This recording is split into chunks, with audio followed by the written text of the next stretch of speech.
Chapter 5. Jared. The dogs were barking wildly at two small creatures playing in the moonlight. "Polar bear babies," cried Annie. A roly-poly cub leaped onto the adder. Then they both rolled through the snow. "Hi, little bears," Annie called. The cubs jumped up and shook themselves like wet puppies. Then they scampered toward Annie, who rushed to raid them. "Hi, hi, hi," she called. "Wait," shouted Jack. "Where's their mother?" He looked around for the mother bear, but she was now here inside. Maybe they're orphans, he thought. He looked back at Annie. She was wrestling with the little bears in the snow. She was laughing so hard that she couldn't stand. Jack started laughing too. He carefully put the bear marks into his pack. Then he ran to join Annie. She was running with the cubs across the snowy tundra. One of them raced to her, tagged her, then raced away. Annie ran after the bear and tagged him back. "Jared," she said. Jack and the other cub joined in. Soon, Jack and Annie and the two cubs were all chasing each other over the moonlit snow. They ran until the two cubs fell down ahead of them. The cubs lay perfectly still. Panting, Jack and Annie stared at them. "Are they hurt?" Annie wondered out loud. Jack and Annie ran to the cubes. Then, just as they leaned down to see if they were all right, the cubs jumped up. They pushed Jack and Annie over and scampered away. "They were pretending," said Jack. He laughed. Jack and Annie charged after the cubs. They ran over the white tundra until they came to the frozen sea. Jack looked around. "We're pretty far from the igloo." "I don't hear the huskies anymore," he said. "Maybe we should go back." "In a minute," said Annie. "Look." The bear cubs had scuttled up a snowbank. They were on their backs, sliding down the bank onto the ice-covered sea. Jack and Annie laughed. "It's like sledding," said Annie. "Let's try it." "Okay," said Jack. "But then we have to go back." Jack floated Annie up the snowbank. He clutched his pack in his arms. Annie lay on her back. He whoosed as she slid down the ice. Jack followed her. "Watch out below," he shouted. The little bears were sitting at the bottom of the snowbank. One gently whacked Jack in the face with her furry paw. Then she lay down. "I'm tired too," said Annie. "Yeah," said Jack. "Let's rest for just a minute." Jack and Annie looked up at the orange moon as they lay beside the cubes. All they could hear was the wind and the soft breathing of the cubs. "That was fun," said Annie. "It was," said Jack. "We'd better head back to the igloo. The seal hunter's probably looking for us. Plus, we have to solve the riddle." Jack rolled onto his side and tried to stand. Crack! "Uh-oh," he said. He went back down onto his knees. "I think we're on thin ice." "What do you mean?" said Annie. She started to stand. Another crack rang out. "Uh-oh," she said. She carefully lay back down. The polar bear cubs moved closer to Jack and Annie. They made little crying sounds. Jack wanted to cry too, but he took a deep breath. "Let's see what our book says," he said. He reached into his bag for the other book. He took the marks out first and handed them to Annie. "I took these from Igloo by mistake," he said.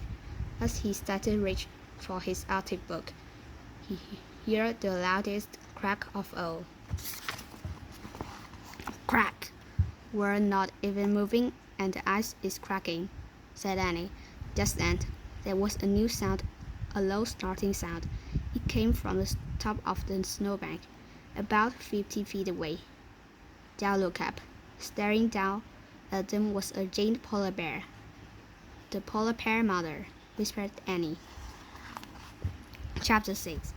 Flying Bears. The cubes whimpered louder. "They want to go to her, but they're afraid of the ice," whispered Jack. Annie patted the cubs. "Don't be afraid," she told them. "You'll get back to your mother." The big polar bear roared. She paced back and forth, sniffing the air.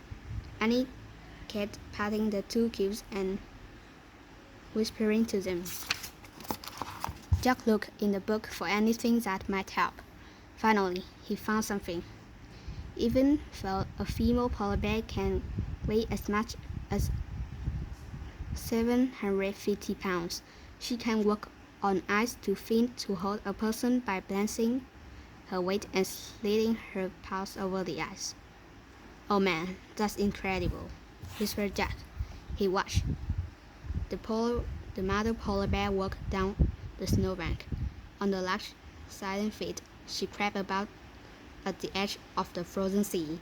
She tried to step onto the ice, but each time she did, it cracked, and she had to retreat. At last, she found a firm spot. Then the polar bear stretched out her forelegs and lay on the ice. Slowly, she moved forward, pushing herself with her claws. "Is she coming for her babies?" said Jack. "Or is she coming to us, to get us?" "I don't know," said Annie. "Hey, let's put on the mask." "What for?" said Jack. "Maybe they'll protect us," said Annie. "Maybe she'll think we're polar bears too." "Oh, brother," said Jack. But Annie gave him a bear mask. He took off his glasses and slipped it on. They peered through the mask hole. It was hard to see the huge white bears sliding over the frozen sea. He squinted. That helped. The polar bear looked at her cubs and let out a deep moan. The two little bears carefully went to their mother. She licked the cubes and touched her nose against each of theirs. Then they crawled onto her back. "You're safe now," said Jack. "Even if the mother breaks through the ice, she can swim with them to the shore."